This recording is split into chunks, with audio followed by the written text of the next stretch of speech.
Hello student, তোমরা যারা ক্যালকাটা ইউনিভার্সিটির আন্ডারে সেমিস্টার 4-এর ছাত্রছাত্রী আছো এবং তোমাদের ইতিহাস সাবজেক্টটা পাস কোর্সে অর্থাৎ এমডিসি কোর্সে আছে, তোমাদের জন্য আজকে ক্লাসটা খুবই গুরুত্বপূর্ণ। আজকে ক্লাসে তোমাদের সিসি 5 পেপারের একটি গুরুত্বপূর্ণ প্রশ্নের উত্তর নিয়ে আলোচনা করব।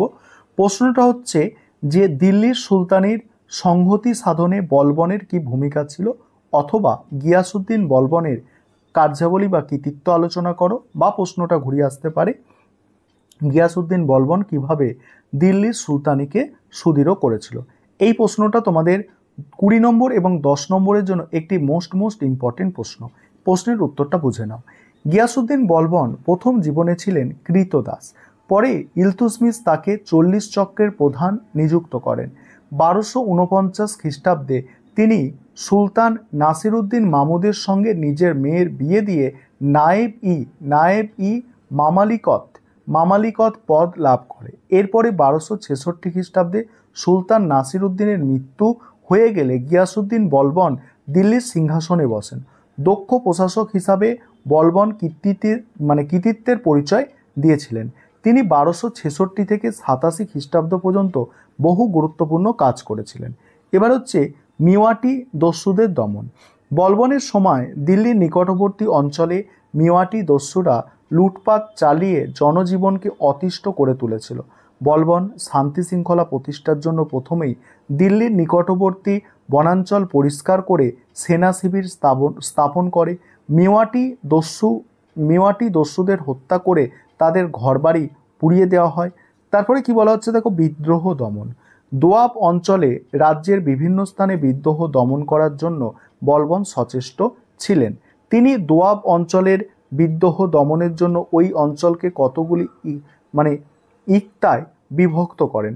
তিনি ইক্তাদারদের দোয়াবের বিদ্রোহ কঠোর হাতে দমন করার নির্দেশ দেন। এর ফলে দোয়াব অঞ্চলে শান্তি স্থাপিত হয়।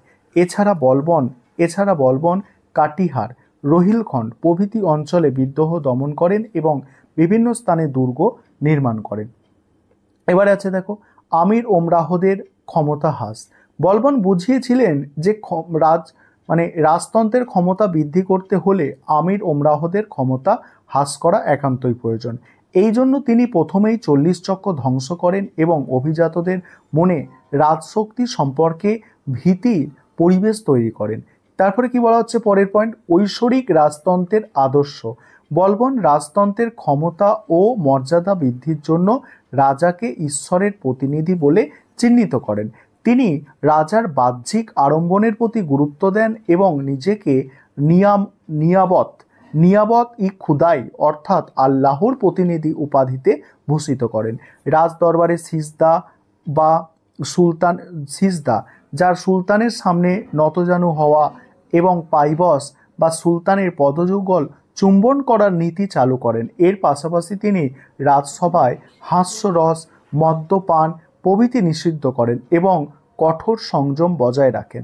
এমনকি বলবন তুর্কি এবং সাধারণ মানুষের সঙ্গে কথা বলা বন্ধ করে দেন।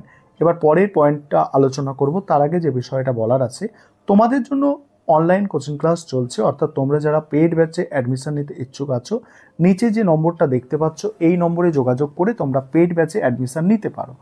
এবার পরের যে পয়েন্ট আছে, ন্যায় বিচার ব্যবস্থা। এখানে দেখো, বলবন প্রজাদের প্রতি ন্যায় বিচারকে সুলতানের কর্তব্য বলে মনে করেন। তিনি কর্মচারীদের বিষয়ে জানার জন্য গুপ্তচর নিয়োগ করেন এবং কর্মচারীদের দুর্নীতির খবর পেলে নির্দয়ভাবে শাস্তি দানের ব্যবস্থা করেন। তিনি সুলতানের সঙ্গে অভিজাতদের বিরোধের অবসান ঘটায় এবং সীমান্ত অঞ্চলে অভিজাতদের একচেটিয়া ক্ষমতা খর্ব করেন। তারপর হচ্ছে দেখো, সামরিক শক্তি বৃদ্ধি। বলবন বিসমার্কের মতো রক্তলৌহ নীতিতে বিশ্বাসী ছিলেন। তিনি মনে করতেন যে প্রশাসনের মূল স্তম্ভ হলো সেনাবাহিনী, তাই তিনি সামরিক বাহিনীর সংস্কার করেন। ইতিমধ্যে সেনাবাহিনীর উত্তরাধিকার রীতি জায়গির ভোগ করত। বলবন তাদের বাৎসরিক ভাতার ব্যবহার করেন আর শুধু সৈন্যদের জায়গির প্রদান করেন। অন্যদিকে তিনি সৈন্য সংখ্যা বৃদ্ধি করেন এবং তাদের উপযুক্ত প্রশিক্ষণের ব্যবস্থা করেন। এবার বলা হচ্ছে দেখো, বাংলার বিদ্রোহ দমন। বাংলার বিদ্রোহ দমন এখানে কি বলা হচ্ছে দেখো, বাংলার বিদ্রোহ দমনে বলবনের সময় বাংলায় ঘন ঘন বিদ্রোহ দেখা দেয়। 1278 খ্রিস্টাব্দে বাংলার শাসক তুকরিল খাঁ বিদ্রোহ ঘোষণা করলে বলবন অযোধ্যার শাসককে বিদ্রোহ দমনের জন্য পাঠান। তিনি পরাজিত হলে বলবন নিজে সেনাবাহিনী নিয়ে বাংলায় উপস্থিত হন।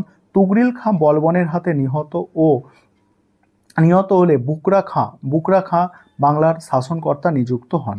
তারপরে মঙ্গল আক্রমণ প্রতিরোধ।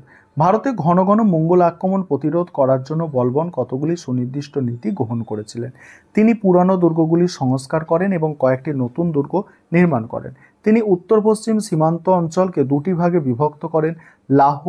লাহোর সুলতান ও সিন্ধু অঞ্চলের দায়িত্ব জ্যেষ্ঠ পুত্র মোহাম্মদকে দেন এবং পাঞ্জাব সীমান্ত অঞ্চলে দায়িত্ব বুকরা খাঁকে প্রদান করে। এরপর মঙ্গলরা 1285 খ্রিস্টাব্দে আক্রমণ চালালে মোহাম্মদ তার প্রতিরোধ করে, তবে এই যুদ্ধে তার মৃত্যু ঘটে এবং এর ফলে বলবন নিজে যুদ্ধ চালিয়ে মঙ্গলদের আক্রমণ প্রতিহত করেন। মূল্যায়ন। ইতিহাসবিদ শ্রীবাস্তব বলেছেন কার্যাবলীর আলোচনা বলছে শ্রীবাস্তব বলবনের কার্যাবলী আলোচনা করে বলেছেন যে বলবনের গঠনমূলক প্রতিভা ছিল। তিনি কোনো মৌলিক শাসন ব্যবস্থা গড়ে তুলতে পারেনি। তিনি নিরঙ্কুশ স্বৈরাচার গড়ে তোলেন এবং জনগণের সঙ্গে যোগসূত্র তিনি রক্ষা করেননি। তবে বিদ্রোহ দমন, মঙ্গল আক্রমণ প্রতিরোধ, শান্তি শৃঙ্খলা প্রতিষ্ঠা, রাজার মর্যাদা বৃদ্ধি প্রভৃতির মাধ্যমে বলবন নিঃসন্দেহে কৃতিত্বের পরিচয় দেয়। এই ছিল তোমাদের একটি গুরুত্বপূর্ণ বড় প্রশ্নের উত্তর।